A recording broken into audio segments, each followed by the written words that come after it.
Glywais pan yn blentyn am y flwyddyn 2002 a'r ffordd y cafodd Llywelyn ei fradychu a'i sarhau a'r ffordd y cafodd ei lofruddiad dwi'n ei ben i Lundain draf a'i arddangos ar ffon mewn gwarth mwyn dwy'n ein pobol i'r bar. Da ni wedi diflasu a gael ein sathru o dogan lawer un. Dwi wedi blino fod yn allu hynny yn fy ngwlad fy hun. Ond fe godwn eto chaiff y restron fydd ein concro.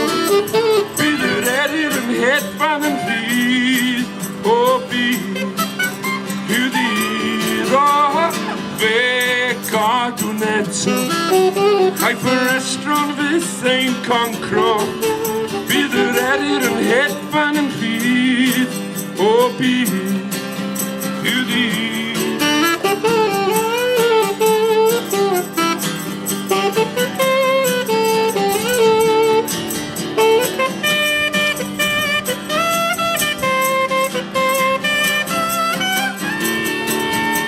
Darllen geiriau Valentine ac am ddewrion pen y beth. E allai sy'n ein colled, gwelais dy sorau'n gwlad a'i gwerth. Sylweddolais nad oedd rhaid i ni ofni gwrthwynebwyr cymaint ei rhydd. A cofies am wers fawr y trini gall y bychan o'r esgyn y cryf. Da ni wedi diflasu ar gael ein sathru o dogan lawer un. Dwi wedi blino fod yn allu hynny yn fy ngwlad fy hun. Ond fe godwn eto chaiff y restron fydd ein concro. Bydd yr eryr yn hedfan yn rhydd o bydd yw ddydd o fe godwn eto chaiff y restron fydd ein concro. Bydd yr eryr yn hedfan yn rhydd o bydd yw ddydd.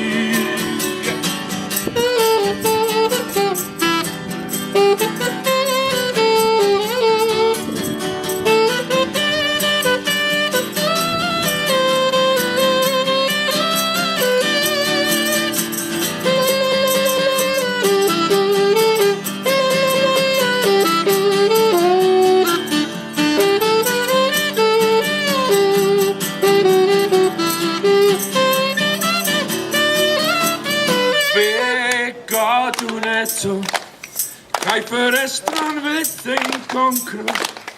Bydd yr eryr yn hedfan yn rhydd o bydd yw ddydd o fe godwn eto chaiff y restron fydd ein concro. Bydd yr eryr yn hedfan yn rhydd o bydd yw ddydd o fe godwn eto. Godwn eto, o fe godwn eto, o fe godwn eto, o fe godwn eto. Caiff y restron fydd ein concro. Bydd yr eryr yn hedfan yn rhydd o bydd yw ddydd. Fe godwn fe gadwn eto. Oh, oh.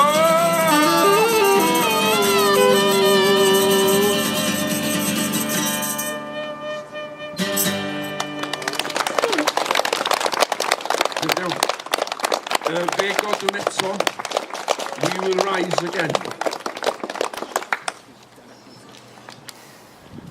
First time I've had to do this. Akarja, it is my privilege to be able to speak to you again at this, the 45th anniversary commemoration of two fine and brave men. Two men that lost their lives in the pursuit of a Wales out from the yoke of England.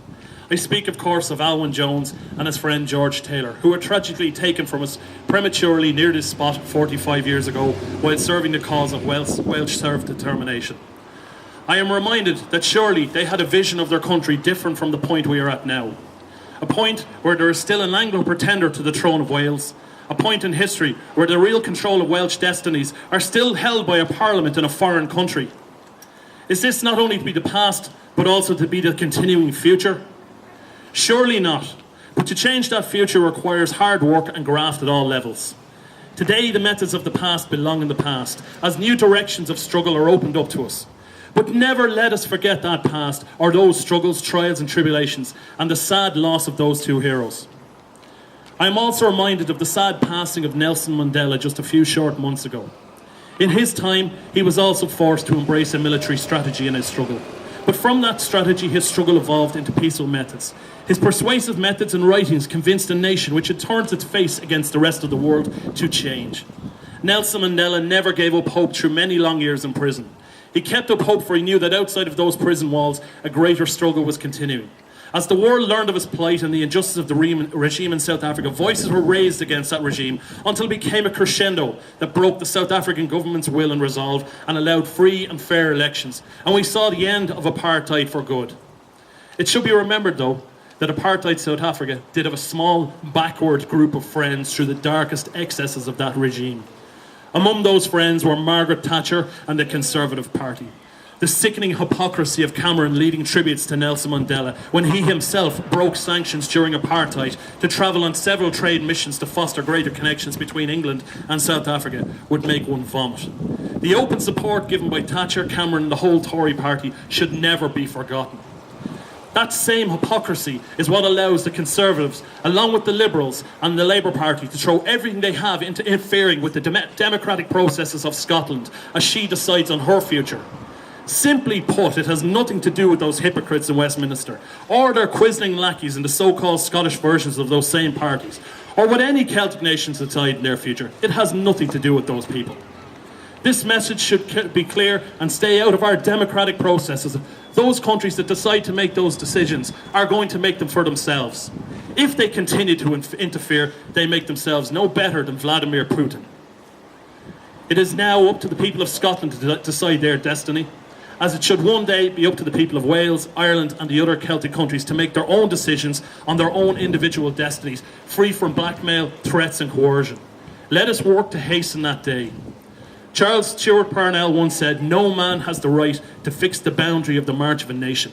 No man has the right to say to a country, 'Thus far thou go and no further.'" These words can equally be applied today to the axis of imperialists as when he spoke them. I leave you now to consider in your own mind the hopes and aspirations that people like Alwyn Jones had for a future Wales. Surely he and others like him wanted her to be no less than the greatest nation she could be. Surely no one here today has any less aspirations than that for such an ancient and proud nation. These aspirations lead to one path, a path that leads to nothing short of complete independence and sovereignty from Wales. Cymru Reid. But the words are in Welsh. This land is your land, my wlad I mi. Canwch chi os da chi'n gwybod ti?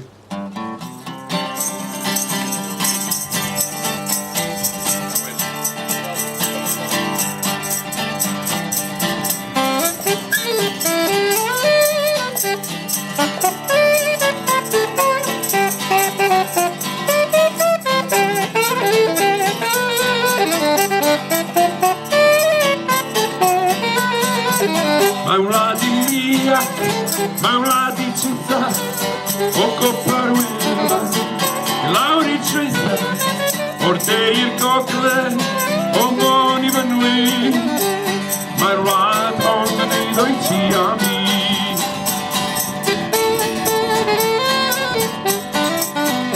Fi'n mynd crwydro ar lwybrau unig ar fwylydd meithio pen ar enig a chliwn yr awel yn deud yn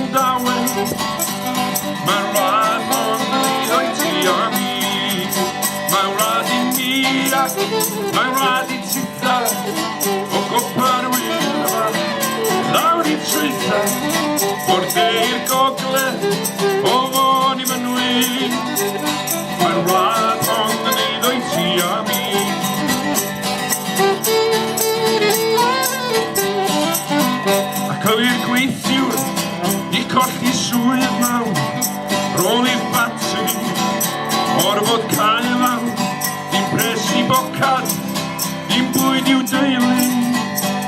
Mae'r wlad hon yn neud o iddo e.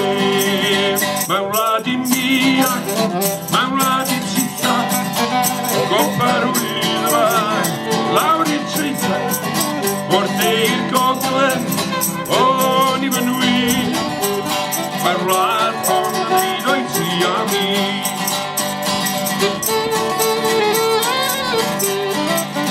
A'r plant di gartra ar stryd y ddinas wedi ei gwrtho gan gymdeithas ac mai cyffur nawr i'w ei cyddfan.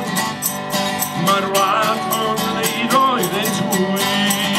Mae'n wlad I mi ac mae'n wlad I titha. O gopa'r wyddfa lawr i'r treitha. O'r de i'r gogledd o fôn I fy nwy. Mae'r wlad hon yn neud o'i ti a mi.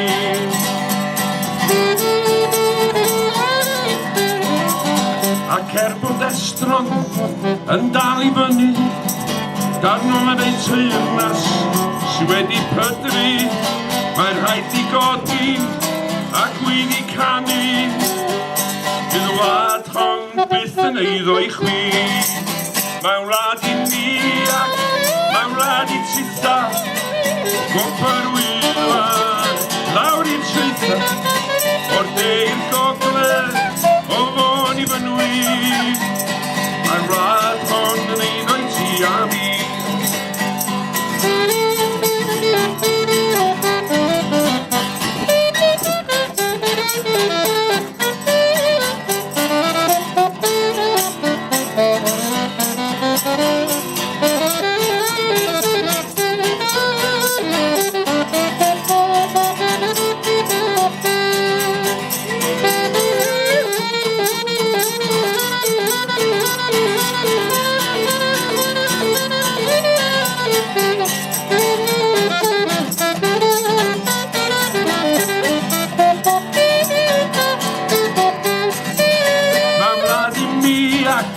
Mae'n wlad I titha. O gopa'r wyddfa lawr i'r treitha. O'r de i'r gogledd o fôn I fy nwy. Mae'r wlad hon yn neud o'i ti a mi. Mae'r wlad